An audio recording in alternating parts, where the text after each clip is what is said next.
Liebe Zuschauerinnen und Zuschauer, herzlich willkommen zum Panorama, heute moderiert am Aarenufer zu Bern. Wir haben die folgenden 2 Themen für euch.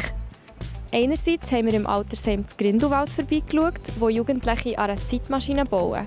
Und andererseits sind wir für euch eine Auffangstation für Wildvögel zu Walkringen besuchen.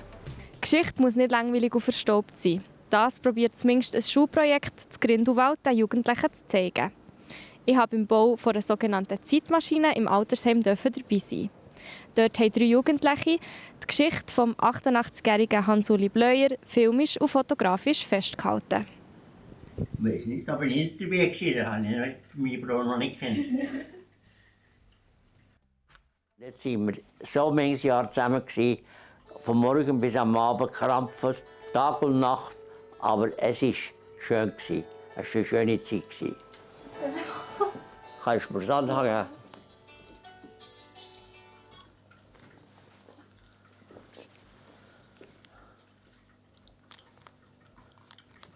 Ja, André? Ja, grüß dich. Ja, grüß dich, ja. Jetzt habe ich gerade 5 schöne Mädchen bei mir gehabt. Und jetzt, so. ja, und jetzt hat sie mich noch ein paar Mal fotografiert. Und ich musste noch erzählen, wie schön das hier ist und wie schön das früher war. Wir haben in der Klasse mehrere ältere Leute interviewt über wie ihr frühere Leben war. Das haben wir am Montag, am Nachmittag, aufgenommen. Und jetzt hier am Donnerstag sind wir nochmal da, für Fotos zu machen. Und das schneiden wir dann zusammen zu kurzen Clips. Die dann auf einer Seite von Grindelwald, glaube ich, machen wir sogar eine. Die wir sie dann veröffentlichen und auch auf der Zeitmaschinen-Seite. Also www.zeitmaschinen.tv, glaube ich. Also ich habe es sehr interessant gefunden, ja, zu erfahren, wie es früher war. Auch die persönlichen Erlebnisse, die man gemacht hat, die Personen gemacht. Mir ist am meisten geblieben, das mit dem Schulweg, dass es halt nicht mehr ist wie jetzt. Also ich habe 5 Minuten für die Schule und früher haben die Leute sehr lange Schulwege gehabt und das hat mich eigentlich richtig beeindruckt, weil dann hast du auch nicht immer mit dem Velo gehen, wenn die Straße nicht gut war oder es nur wie ein Wanderweg war und das hat mich eigentlich sehr beeindruckt. Es waren andere Zeiten, aber glücklichere Zeiten. Ich will nicht sagen, ich will jetzt täuschen. Es ist schon her und heute, wo man anders kennt, ist es schwierig zu sagen, ich will jetzt lieber das andere, oder? Aber du bist zufriedener gewesen. Du bist todmüde am Abend, aber du bist zufrieden gewesen.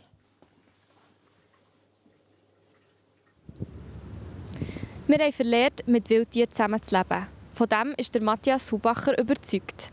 Schon seit 12 ist er begeistert von kleinen und grossen Vögeln und hat mittlerweile seine eigene Auffangstation zu Walkringen aufgetan. Mein Kollege Max Saladin durfte vorbeischauen und der Habicht Hausi sowie der Steinchutz Timmy kennenlernen. Im Video erfahrt ihr übrigens auch, was ihr machen könnt, wenn ihr einem verletzten Vogel begegnet. 3, 2, 1, zack.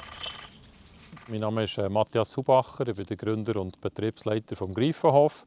Und hier auf meiner Hand seht ihr einen Jagdvogel, den wir auch einsetzen für Vergrämungsmassnahmen und für Beizjagd. Das ist ein Habicht, ein männlicher Habicht, und sein Name ist Hausi.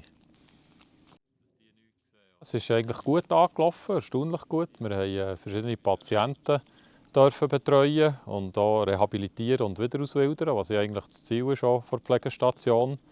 Beim Zuchtprogramm haben wir leider nicht ganz so viel Erfolg letztes Jahr. Da hatten wir Wanderfalken, die gebrütet haben. Dort hat es leider keinen Nachwuchs gegeben. Es war allgemein ein schlechtes Zuchtjahr.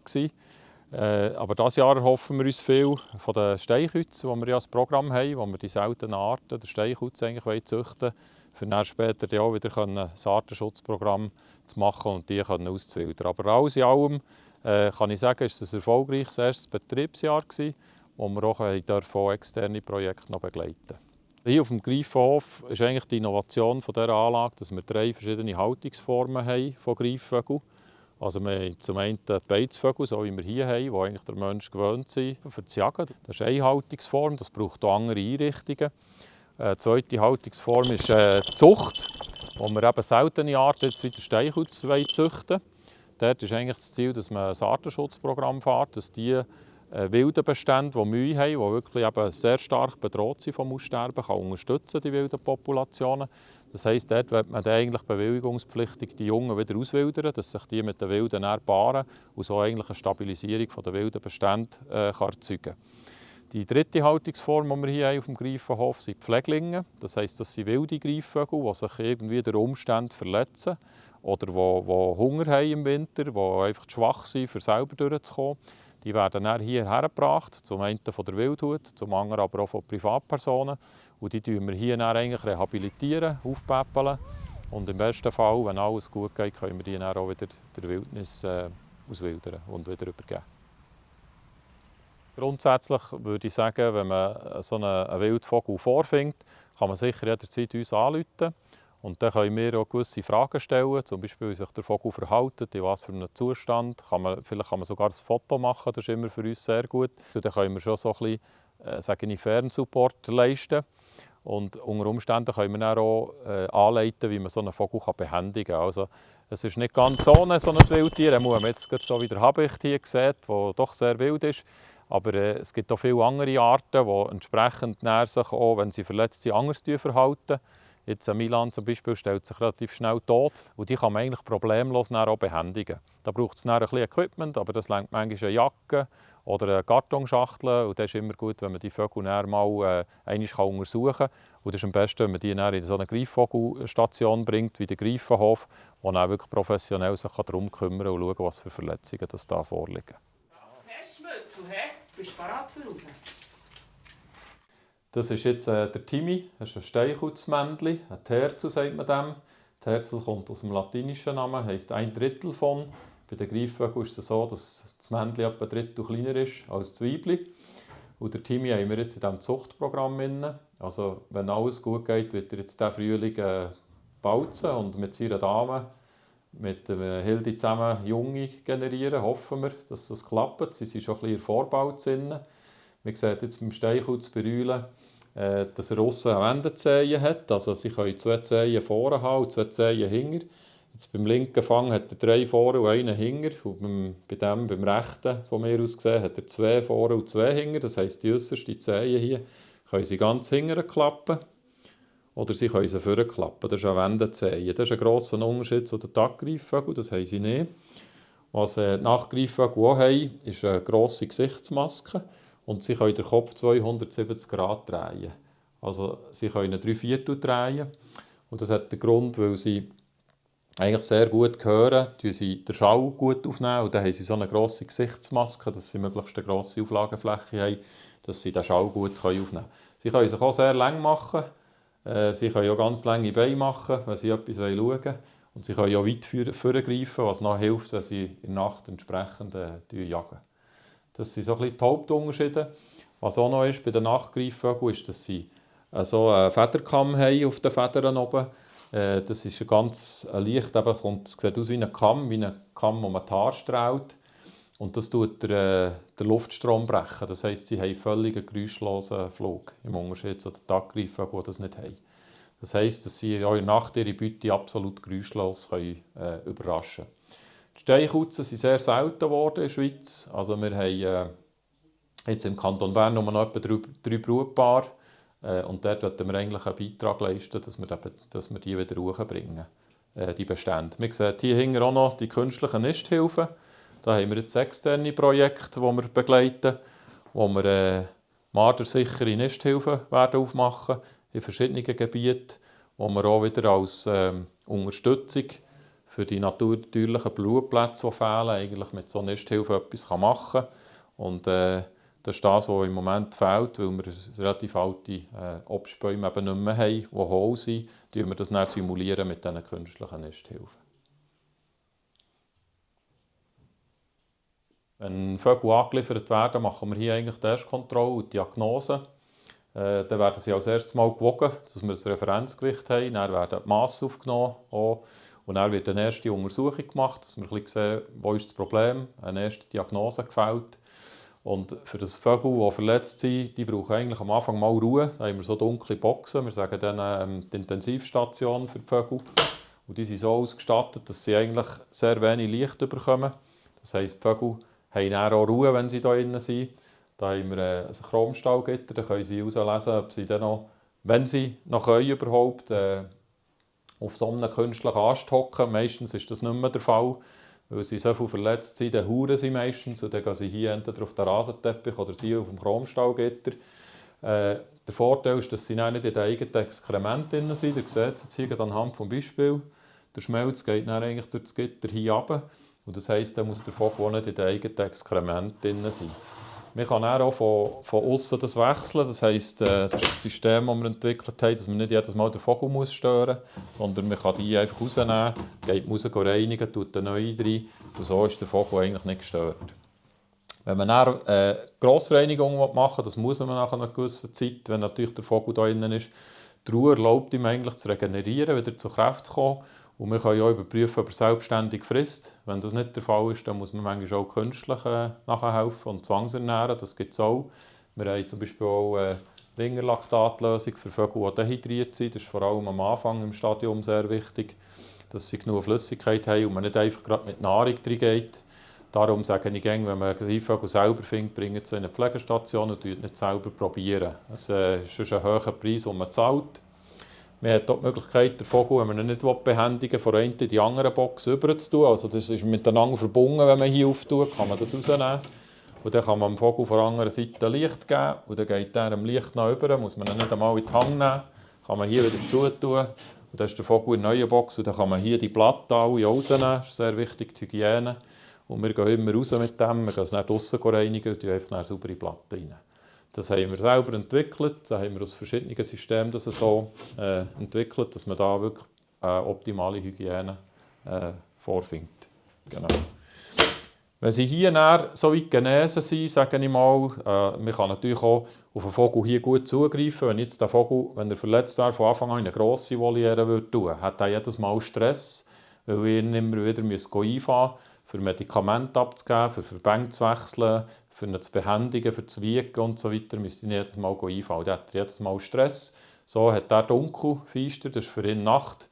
Und das heisst, er kann sich entspannen und erholen und kann so seine Energie wieder aufbauen. Das ist eigentlich der Grund, warum man es am Anfang so in die Isolationsboxen tut. Wenn sie dann stabil sind, also der Gesundheitszustand sich stabilisiert und auch einigermaßen bei Kräften sind, dann kommen sie dann in so eine Kammer hier, in die erste, wie jetzt da rein ist. Und da kann man sie dann weiter beobachten, wie sie sich verhalten. Und ihr seht jetzt hier in diesem Fall, der ist schon ziemlich weit oben, Greifvögel, wo es schlecht geht, die hauen irgendwo am Boden. Also ein Greifvogel, der jetzt noch nicht in einem guten Zustand wäre, der wäre irgendwo hier unten und würde am Boden untergruppen. Und hier haben wir verschiedene Aufblockmöglichkeiten, Äste, Bretter mit verschiedenen Oberflächen, mit verschiedenen Materialien. Und so können wir dann schauen, wie sie sich verhalten. Und jetzt hier wie in diesem Fall nimmt er eigentlich die höchsten Punkte an. Und das ist eigentlich ein gutes Zeichen, dass er wieder fit ist. Und so können sie dann auch in diesen Flugkammern ihre Muskulatur wieder aufbauen. Es gibt dann noch eine dritte Phase, das ist dann die grosse Freiflugvoliere. Das ist dann noch größere als die. Und dann können wir mit der Störung eigentlich die Vögel dazu bringen, dass sie fliegen müssen. Und so können sie die Muskulatur aufbauen, die sie nachher brauchen, bevor wir sie auswildern. Also haben wir eigentlich so 3 Stationen, klassisch, wo so ein Wildvogel, wenn er verletzt ist, durchläuft. Und je nach Verletzung können die Stationen natürlich unterschiedlich schnell durchlaufen werden. Das hängt sehr stark vom Verletzungsgrad ab. Wir machen das auch nicht alleine, wir arbeiten hier auch mit Tierärzten zusammen. Je nach Verletzungsgrad oder was es braucht für Eingriffe, müssen wir dann auch entsprechende Tierärzte natürlich beiziehen. Und dann gehen wir auch in die Kliniken mit diesen Vögeln. Merci fürs Zuschauen und im Namen der ganzen Redaktion einen schönen Abend. Wenn ihr noch mehr zu diesen Themen wissen wollt, könnt ihr auf plattformj.ch gehen oder in unserer App nachschauen. Und wenn ihr wissen wollt, ob in den nächsten Tagen die Sonne scheint, dann bleibt noch kurz dran. Da ist das Wetter auf der Plattform. Ja, herzlich willkommen, liebe Zuschauerinnen und Zuschauer, an diesem Dienstagabend. Einen ziemlich grauen Tag haben wir heute gehabt. Ja, und in diesem ähnlichen Stil geht es eben auch in den nächsten paar Tagen weiter. Das Tief zieht am Morgen Richtung britische Inseln rein und dann wandert es weiter Richtung Deutschland, Polen, Baltikum bis zum Wochenende. Wir sehen hier mit dem Tief haben wir natürlich auch eine kräftige Westströmung und eingelagert da drin erreicht uns immer wieder feuchte Luft. Auch in der Nacht auf den morgigen Mittwoch und morgen am Vormittag ist die Luft feucht, entsprechend dann morgen am Vormittag Wolken verhangen und es regnet auch immer wieder. Die Temperaturen am Morgen schon bei rund 6 bis 7 Grad, also eher mild. Die Schneefallgrenze auch schon bei 13 bis 1500 Meter. Das Ganze übrigens morgen den ganzen Tag durch mit einem kräftigen Südwestwind. Der erreicht in den tiefen Lagen so um die 60 km pro Stunde. In höheren Lagen gibt es auch Sturmböen. Und am Nachmittag haben wir dann eine leichte Wetterberuhigung. Gegenüber dem Vormittag lässt der Regen nach und es zeigen sich zunehmend auch Aufhellungen und Sonnenstrahlen. Das dann bei rund 10 Grad. Aber wie gesagt, zusammen mit einem kräftigen Südwestwind. Ja, dann haben wir wieder feuchtere Luft, die uns erreicht auf den Donnerstag her. Das ist ziemlich ein trüber, regnerischer und Achtung auch windiger Tag. Also ähnlich wie morgen, ein kräftiger Südwestwind. Die Schneefallgrenze um die 1200 bis 1400 Meter. Am Freitag eine Wetterbesserung, ein Übergang zu recht sonnigem Wetter. Am Samstag eine neue Störung, da handelt es sich um eine Kaltfront. Es wird wieder nass und bis am Abend wird die Schneefallgrenze in tiefe Lagen absinken. Der Nacht auf den Sonntag noch ein bisschen Schnee. Am Sonntag dann eine Wetterbesserung. Auch hier ähnlich wie am Freitag ein Übergang zu recht sonnigem Wetter, bevor uns auf den Wochenstart her ein neues Tief und damit dann auch eine neue Störung erreicht. Also insgesamt sehr unbeständiges Wetter in den nächsten paar Tagen. Es gibt in Summe in den Bergen auch recht viel Neuschnee. Achtung, die Lawinengefahr wird entsprechend deutlich ansteigen. Danke vielmals fürs Zuschauen und einen schönen Dienstagabend.